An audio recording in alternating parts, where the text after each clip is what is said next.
definitions for most of the terms used in the ATC system. When everyone uses the same language, misunderstandings are minimized. Now let's look at the Airport Facility Directory. This publication contains facts about all public-use airports, heliports, and seaplane bases. It is published in a number of volumes, with each one covering several states in a given region. To help explain the contents, let's look at some typical entries from the Southwest Directory. Each volume has a directory legend that helps you interpret the abundance of information. As you gain more experience in using the Airport Facility Directory, you'll find the entries easy to read. For example, here is the listing for Centennial Airport, which is one of several airports in the Denver area. We won't cover every entry in this listing, but we'll look at a few items that are pertinent to VFR operations. Centennial Airport is located 3 miles southeast of the city of Denver. This gives you a general area in which to look for the airport as you approach the city. The elevation of Centennial is 5,883 feet. This is useful for determining such things as the traffic pattern altitude, the upper dimension of the Class D airspace, and the accuracy of your altimeter. The letter B indicates that Centennial has a rotating beacon. This information can be very helpful when trying to locate the airport at night. These entries show the services which you can obtain at Centennial. S4 means major airframe and power plant repairs are available. If your airplane develops mechanical problems, you can get it fixed at this airport. The types of aviation fuel available are 100 low lead and Jet A. This information is important when you select an airport for a fuel stop. OX means oxygen, and the numbers refer to the types of recharging or replacement services available. Runway data are also covered in this section.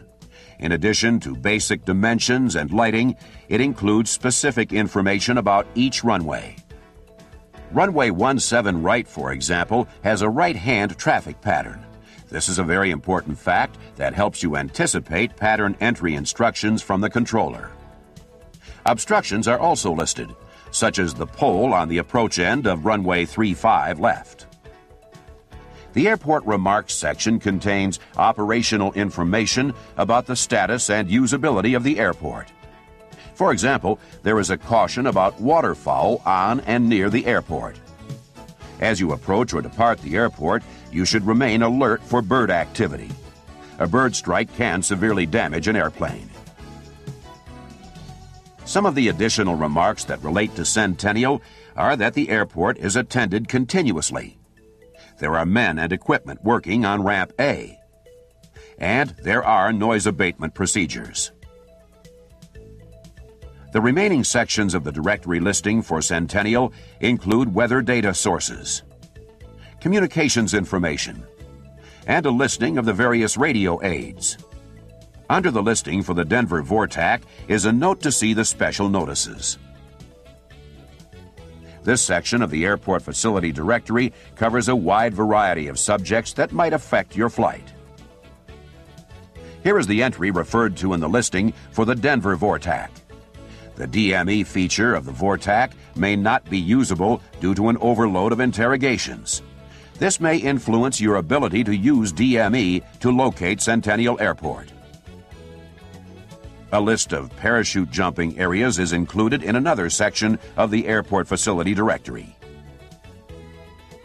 A section that should always be checked before a flight is the Aeronautical Chart Bulletin. It lists the changes that have occurred since the last printing of your aeronautical chart. Another method of supplying you with time-critical flight planning information is through the Notices to Airmen system, or NOTAMs. There are 3 basic types: NOTAM Ds, NOTAM Ls, and FDC NOTAMs. NOTAM Ds cover such items as inoperative nav aids or runway closures at all public-use airports. These NOTAMs are distributed from the National Communications Center. NOTAM Ls cover things like taxiway closures, ramp closures, and mowing operations. and are distributed only by local flight service stations. FDC NOTAMs are more likely to affect you when you get into more advanced flying. They usually amend instrument approach procedures and instrument charts. You can get NOTAM information from a flight service station, a computer briefing service, or the Notices to Airmen publication.